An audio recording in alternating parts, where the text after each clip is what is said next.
السلام علیکم کلاس 5۔ میں ہوں آپ کی ٹیچر مس پروا اور میں آج سے آپ کا اسلامیت دوں گی، ٹھیک ہے؟ اور ہم آج اسلامیت کے فرسٹ چیپٹر ریڈ کریں گے، مطلب آپ کو پڑھاؤں گی اور اس کو ایکسپلین کروں گی، مطلب سمجھاؤں گی۔ سب سے پہلے آپ لوگ چیپٹر نمبر باب صوم طہارت، پیج نمبر 16۔ سب سے پہلے پیج نمبر 16 والا چیپٹر آپ کو کرایا جا رہا ہے، چیپٹر طہارت ہے، ٹھیک ہے؟ ہم ریڈ کریں گے، ساتھ ساتھ ایکسپلین کریں گے۔ طہارت، نہانے دھونے کے بعد آپ خود کو کتنا ہلکا پھلکا اور تر و تازہ محسوس کرتے ہیں۔ اس کی وجہ یہ ہے کہ انسان فطری طور پہ صفائی کو پسند کرتا ہے اور گندگی سے نفرت کرتا ہے۔ ہر عقل مند انسان خود صاف رہتا ہے اور اپنے ماحول کو بھی صاف ستھرا رکھتا ہے۔ ہمارا دین چونکہ دین فطرت ہے، لہٰذا وہ ہمارے فائدے کی ہر چیز حکم دیتا ہے اور نقصان پہنچانے والی ہر چیز سے روکتا ہے۔ اسلام میں صفائی کو غیر معمولی اہمیت دی گئی ہے۔ اسلام میں پاک رہنے کی تاکید کرتا ہے اور پاکی کو نصف ایمان قرار دیتا ہے، ٹھیک ہے؟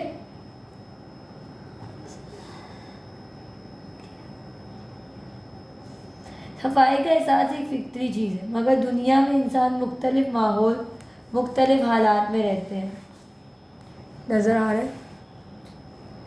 اس وجہ سے انسان سب کا صفائی کا نظریہ اور معیار بھی مختلف ہوتا ہے۔ ایک شخص جس چیز کو گندگی سمجھتا ہے تو دوسرے کی نظر میں وہ اتنی گندگی نہیں ہوتی۔ اسلام ایک آفاقی اور دائمی دین ہے جو تمام زمانوں اور دنیا کے انسانوں کے لیے۔ اس لیے اسلام صفائی کا ایک یکساں معیار اور ایک طریقہ دیتا ہے جس کو اختیار کرنا سب کے لیے ممکن ہے اور بنیادی صفائی دینے والا بھی ہے اللہ تعالیٰ نے انسان کی صفائی کا جو بنیادی معیار مقرر کیا ہے اسے پاکی کہتے ہیں، عربی زبان میں اسے طہارت کہا جاتا ہے، ٹھیک ہے؟ بعض اوقات انسان خود کو صاف ستھرا سمجھتا ہے اور بظاہر دکھائی بھی دے رہا ہوتا ہے، مگر حقیقت میں وہ صاف نہیں ہوتا۔ مثلاً سارا دن جوتے پہنے رہنے کے بعد لگتا تو یہ ہے کہ پاؤں میں کوئی گرد و غبار اور گندگی نہیں ہے، جبکہ اتنی دیر بند رہنے کی وجہ سے ان میں بدبو اور جراثیم پیدا ہو چکے ہوتے ہیں اور صاف کرنے کے لیے انہیں دھونا ضروری ہوتا ہے۔ اسلام کے طریقوں پر عمل کرنے سے نہ صرف انسان پاک ہو جاتا ہے بلکہ بنیادی صفائی بھی خود بخود حاصل ہوتی ہے۔ پاکی کے طریقوں پر عمل کرنے اور پاک ہونے کی کوشش اور فکر کرنے سے مسلمان میں پاکی اور صفائی کا احساس تازہ رہتا ہے اور ان میں 5 بار نماز پڑھنے سے پہلے دیکھتا ہے کہ میں پاک ہوں یا ناپاک۔ اللہ تعالیٰ نے پاک رہنے کی تاکید کے ساتھ ساتھ اپنے رسول کے ذریعے کی یہ طہارت حاصل کرنے کے طریقوں کے بارے میں بھی تفصیل بتا دیا ہے تاکہ مسلمان کسی شک مشکل میں نہ پڑے۔ رسول اللہ علیہ وسلم خود طہارت کا عمدہ نمونہ تھے۔ آپ نے ایک طریقے پر عمل کر کے دکھایا اور ہر بات کو اچھی طرح بتا بھی دیا تاکہ مسلمان اچھی طرح سمجھ سکے۔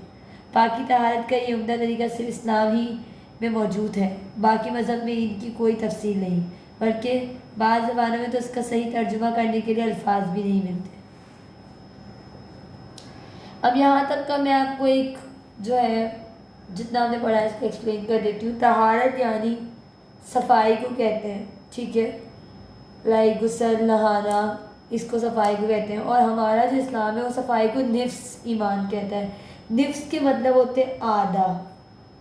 جب وہ آدھا ایمان کہہ رہا ہے تو اس کا کیا مطلب ہے کہ آدھا ایمان ہمارا صفائی سے جڑا ہے۔ صفائی ہمارے لیے بہت ضروری ہے کیونکہ جب صاف ستھرا ماحول ہوتا ہے تو ہم اچھا محسوس کرتے ہیں، ہم تر و تازہ محسوس کرتے ہیں، فریش، ہم خود صاف ہوتے ہیں تو ہم سے سارا کام ایزی ہو جاتا ہے، ہمیں خود کو ہلکا فیل ہوتا ہے۔ تو اسلام نے صفائی کو بہت اچھے سے پیش کیا ہے اور رسول خدا ہمارے لیے طہارت کا بہترین نمونہ تھے۔ وہ یہ بتا رہے ہیں اور انہوں نے ہمیں ہر چیز پہ عمل کر کے دکھایا ہے اور یہ اسلام مذہب ہے جس نے صفائی کو اس طرح سے پیش کیا ہے، اوکے؟ نجاست، طہارت حاصل کرنے کا پہلا قدم نجاست کا علم ہے۔ جب تک یہ معلوم نہ ہو کہ کون سی چیز ہے یہ حالت گندگی یا ناپاکی کی تو ان میں سے کیسے بچ سکتے ہیں۔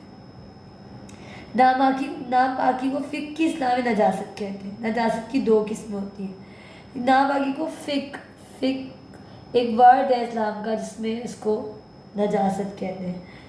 اب ہمیں معلوم کرنا ہے کہ نجاست کون کون سی ہے۔ نجاست حقیقی اور نجاست حکمی۔ نجاست حقیقی اس ظاہر ناپاکی کہتے ہیں جو دیکھنے میں نظر آئے اور جسے انسانی فطرت کراہت محسوس کرے، جیسے شراب، خون، پیشاب یا پاک کھانا۔ یہ وہ نجاستیں ہیں جو ہمیں دیکھ کے بہت عجیب گندگی محسوس ہو اس کو، اور یہ نجس کہلاتی ہے۔ اور نجاست حکمی اس ناپاکی کو کہتے ہیں جو ظاہر طور پہ نظر نہیں آئے مگر شریعت کے حکم کی وجہ سے وہ نجاست قرار دی گئی، مثلا بے وضو ہونا، رفع حاجت کی بات کی حالت میں ہونا، ٹھیک ہے، بے وضو ہونا یعنی وضو کی حالت میں نہ ہونا، ٹھیک ہے، رفع حاجت کی حالت کے بعد، ٹھیک ہے۔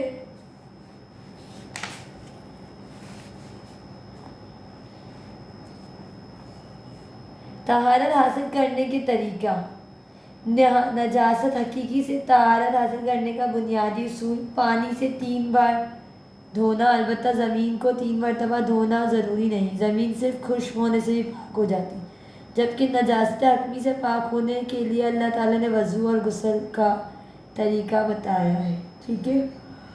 نجاست حکمی جو ہم نے یہاں پڑھی تھی، ٹھیک ہے، اس میں آپ وضو اور غسل کر کے اپنے آپ کو پاک کر سکتے ہیں۔ وضو اور غسل بھی ایک پاک ہونے کا طریقہ ہے، ٹھیک ہے۔ وضو کا طریقہ بہت آسان ہے جس سے کسی بڑے اہتمام و مشقت کے بغیر پاک ہو جاتے ہیں اور عبادت کر سکتے ہیں، لیکن وضو کی ایک شرط یہ ہے کہ اعضاء کو اس طرح دھویا جائے کہ ذرا سی جگہ بھی خشک نہ رہے۔ کبھی کبھی انسان کو ایسے مسائل پیش آ جاتے ہیں کہ تمام اعضاء کو دھونا ممکن نہیں ہوتا، مثلاً کوئی زخم لگ جانا، ہڈی ٹوٹ جانا یا پھر جل جانا وغیرہ۔ ان حالات میں وضو کرنے کے لیے جبیرہ مسح کرنے کا طریقہ بتایا گیا ہے۔ یعنی اللہ میاں نے ظاہر سی بات ہے ہماری باڈی ہے تو اس پہ مسائل بھی پیش آ سکتے ہیں، کبھی کسی کو کوئی بھی پرابلم ہو سکتی ہے، وہ جل سکتا ہے، اس کا ہاتھ ٹوٹ سکتا ہے، کوئی بھی ایکسٹرا، تو اس پہ جبیرہ مسح کا حکم ہے۔ جبیرہ کیا ہوتا ہے؟ پہلے جبیرہ اس لکڑی کو کہتے ہیں جو ہڈی جوڑنے کے لیے باندھی جاتی ہے، لکڑی، ٹھیک ہے، جو ہڈی جوڑنے کے لیے باندھی، جبکہ اسلامی فقہ میں جبیرہ سے مراد پٹی، پایا، پلاسٹر، لیپ اور تمام چیزیں جو زخم پہ لگائی جاتی ہیں۔ اگر ہم اسلامی نظریے سے دیکھیں تو جب ہمارا ہاتھ ٹوٹ جاتا ہے یا کوئی پلاسٹر آتا ہے یا پھر کوئی زخم پہ مرہم لگایا جاتا ہے، اس کو جبیرہ ورڈ کہتے ہیں اور وہ اعضاء کو ڈھانپ دیتی ہے۔ جبیرہ مسیلہ کے اصول حسب ذیل ہے۔ اگر کسی عضو پہ جبیرہ باندھا ہوا ہو اور وضو کے لیے اس کو کھولنا نقصان دیتا ہے، اس جبیرے پہ مسح کر لینا یعنی گیلا ہاتھ پہ ڈالنا کافی ہے۔ اس کی مثال یہ ہے کہ اگر آپ کا ہاتھ ٹوٹ جائے اور آپ کے ہاتھ پہ پلاسٹر ہے تو آپ اس پلاسٹر کو نہیں کھول سکتے ہوتے نا، کچھ دنوں تک یہ ہوتا ہے کہ جب تک یہ ہڈی نہ جڑ جائے، ٹھیک ہے، تو آپ اس پلاسٹر پہ ہاتھ پھیرا سکتے ہیں گیلا۔ زخم کم ہو، پٹی یا پلاسٹر زیادہ حصے پر ہو تو بھی تمام پٹی پہ مسح کر لینا چاہیے۔ مطلب زخم کم ہو اور لیکن پلاسٹر، اب ظاہری بات ہے وہ ڈاکٹر نے مانا اور وہ آپ کو پورا بندھا ہوا ہے، اب آپ نہیں اتار سکتے پلاسٹر، یہی شرائط ہے، تو آپ بھلے زخم کم ہے آپ پوری پٹی پہ جبیرہ کا ہاتھ پھیرا سکتے ہیں، صحیح جبیرہ مسح کر سکتے ہیں۔ اگر زخم زیادہ نہ ہو اور جبیرہ کھلنے سے نقصان کا خطرہ نہ ہو یا زخم ٹھیک ہو گیا تو جبیرہ کا مسح صحیح نہ ہوگا، بلکہ اسے کھول کر اعضاء کو دھونا ہوگا۔ وہی کہتے ہیں اگر زخم کی شدت زیادہ نہیں ہے، اس کو کھولنا نقصان دہ نہیں، تو آپ کو یہ اس کے اوپر مسح نہیں کر سکتے، جو پلاسٹر پٹی آپ کو اس کو کھول کر اس کے اعضاء کو دھونا ہوگا، ٹھیک ہے، اعضاء کو دھونا ہوگا، ٹھیک ہے۔ زخم اگر کھلا ہوا ہو اور اس پر کوئی جبیرہ باندھا گیا ہو مگر زخم پر پانی لگنے سے نقصان کا خطرہ ہو تو بھی زخم کو دھونے کے بجائے اس پر مسح کر لینا درست ہوگا۔ وہی بات ہے، جو چیز نقصان دے رہی ہے اس پہ آپ کو یہ جبیرہ کا مطلب پانی اگر آپ کو نقصان دے سکتا ہے تو آپ کو جبیرہ کا حکم ہے زخم کے لیے۔ جبیرہ میں مسح کے طریقے سے وضو میں کسی اعضو کو دھو نہ سکے کا مسئلہ ہو تو حل کر دیا گیا، مگر اس کے علاوہ بھی بہت سے ایسے مسائل ہو سکتے ہیں جن کی وجہ سے وضو کرنا اور پاک ہونا ممکن نہ ہو۔ مثلاً اگر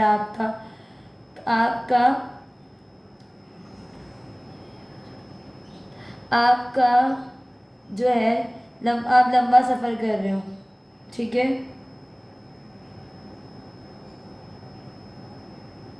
مثلا آپ کار یا ریل میں لمبا سفر کر رہے ہو کسی میں بھی اور پانی ختم ہو جائے تو نماز پڑھنے کے لیے وضو کیسے کریں گے؟ یا پھر خدا نہ خواستہ کوئی بیمار ہو جائے اور پانی استعمال کرنے سے اس کی بیماری بڑھ جانے کا خطرہ ہو تو وضو کیسے کریں گے؟ اسلام عملی دین ہے، اللہ تعالیٰ کو ہمارے تمام مسائل ضرورتوں کا علم ہے، اللہ تعالیٰ ہم کو تنگی اور مشکل میں ڈالنا بھی نہیں چاہتا، لہٰذا ایسے حالات میں طہارت حاصل کرنے کے لیے تیمم کا طریقہ بتایا گیا ہے۔ مطلب یہاں یہ بات ہو رہی ہے ہم کہیں جا رہے ہیں اور لمبا سفر کر رہے ہیں اور پانی نہیں ہے تو ہم جو ہے تیمم کر سکتے ہیں، یا پھر کوئی بیماری ہے یا پھر ہم پانی یوز نہیں کر سکتے ہیں بیماری کی وجہ سے تو ہم تیمم کر سکتے ہیں، ٹھیک ہے۔ تیمم کا طریقہ کیا ہے یہ ہم پڑھیں گے نیکسٹ میں۔